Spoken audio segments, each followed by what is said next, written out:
Ćao društvo, ako ste kao ja balansirate između posla ili projekata, dece, kućnih poslova i još pokušavate da pronađete malo vremena za sebe, onda ste na pravom mestu.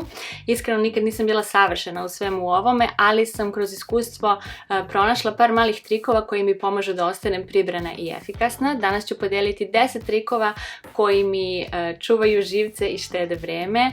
Nisu čarobni, ali su dovoljno moćni da mi olakšaju svakodnevnicu i nadam se da će i vama, pa hajde da krenemo. Za one koji su prvi put ovde, ja sam Anđela, mama 3 dece, uskoro pilates instruktor i neko ko stalno traži načine da organizuje ovaj ludi balans između porodice, doma, posla i malo vremena za sebe. Ako ste za praktične savete, iskrene priče, dobrodošli. Prvo, planiranje obroka unapred je ključna stvar koja mi olakšava život. Nedeljom sednem i napravim plan obroka za celu nedelju, zapišem svaki obrok, doručak, ručak, večeru za decu i to odmah uzmemo u obzir kada idemo u nabavku.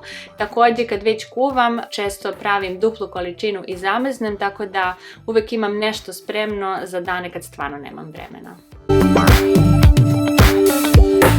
Tajmer je moj tajni alat za produktivnost. Kad imam gomilu obaveza, postavim tajmer na 15 ili 20 minuta i posvetim se jednom zadatku. Na primjer, postavim tajmer na 15 minuta i sređujem kuhinju. Kad vidim da vreme ističe, onda se nekako prirodno ubrzam i završim više nego što bih očekivala. Ovaj trik mi pomaže da se fokusiram i da ne izgubim vreme na sitnice. Jedan od mojih omiljenih trikova za smanjenje stresa je raspodela zadataka po danima. Na primjer, ponedeljak je dan za kuvanje kada ću istovremeno spremiti nekoliko obroka, utorak je dan za peglanje, sredom je vesela sreda sa decom, četvrtkom odrađujem obaveze, petak je dan za čišćenje, subota je dan za izlete, nedeljom odmaramo i pripremamo se za sljedeću nedelju i tako dalje. Ovako tačno znam šta me čeka svakog dana i ne osjećam se preopterećeno, a ako nešto nije hitno, lako mogu da preskočim ili da prebacim za neki drugi dan. Priprema veče ranije je moj ključ za manje stresa ujutru. Deca pripremaju svoju odeću i rančeve, a ja brzo sredim kuhinju i stan i pripremim odeću za sljedeći dan. Ovo je posebno važno tokom školske godine koja nam se uskoro bliži i ovo je jednostavno mala rutina koja nam svima donosi mirniji i lakši početak dana. Evo jednog trika koji svi roditelji vole, uključite decu u kućne poslove. Deca vole da se osjećaju korisno i verujte mi, mogu biti odlični pomoćnici. Na primjer, kada postavljamo sto za večeru, deca imaju zadatak da postave podmetače, tanjire i pribor. Također, moj sin koji će uskoro napuniti 2 godine mi svako jutro pomaže da izvodim čiste sudove iz mašine. Ne samo da im ovo daje osjećaj odgovornosti, već meni štedi vreme. Također, učim ih da skupljaju svoje igračke za sobom i da brišu prašinu, što pomaže da kuća bude čistija i da deca razviju korisne navike. Rutina je moj spas. U kalendaru sam već odredila kada su nam obroci, kad peglam, kad vežbam, u kom delu dana sam potpuno posvećena deci i tako dalje. Sve je unapred planirano, tako da ne moram da se pitam šta je sljedeće. Jednostavno pratim plan i dan teče glatko.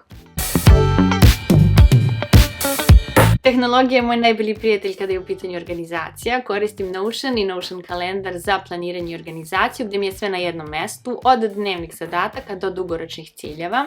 Siri na telefonu koristim za brze podsjetnike kao što su podsjeti me da zakažem pregled ili dodaj avokado u spisak za kupovinu na engleskom naravno. I ova kombinacija mi pomaže da sve držim pod kontrolom, čak i kad se život ubrza. Dosadni zadaci ne moraju biti tako dosadni. Uvek slušam omiljenu muziku dok čistim, slušam podcast dok perem sudove ili gledam Netflix dok peglam. Ponekad čak postavim sebi izazov da završim zadatak pre nego što se završi pesma i verujte mi, sve je mnogo zabavnije kada se ubaci malo ritma ili smeha u to.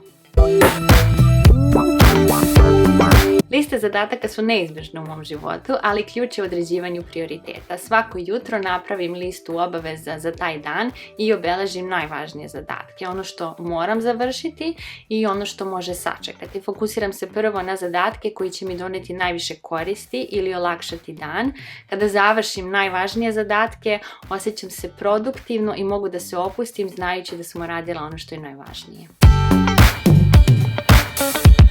Vreme za sebe mi je apsolutno neophodno, uvek ostavljam u kalendaru vreme za vežbanje, čitanje knjige ili gledanje serije, nešto što me puni energijom, smiruje ili vraća u balans. To je moje vreme kada se punim pozitivnom energijom i verujte mi, mnogo sam bolja mama i osoba kad se redovno posvetim sebi, makar i na 20 minuta dnevno. I na kraju trudim se da budem fleksibilna. Ponekad planovi propadnu, deca se razbole ili iskrsne nešto nepredviđeno. Umesto da se nerviram, trudim se da se prilagodim situaciji i izvučem najbolje iz dana. Važno je da budemo blagi prema sebi i prihvatimo da je život nepredvidiv, ali upravo to čini svaki dan jedinstvenim i vrednim. Nadam se da vam je ovo bilo korisno i da ste pronašli neke trikove koje ćete odmah isprobati. Podelite svoje trikove sa mnom u komentarima, volim da čujem šta vama pomaže da ostanete pribrani. Ako vam se dopao video, lajkujte ga, pretplatite se na kanal i podelite ga sa nekim kome može biti koristan. Hvala vam što ste proveli vreme sa mnom i vidimo se u sljedećem videu. Ćao!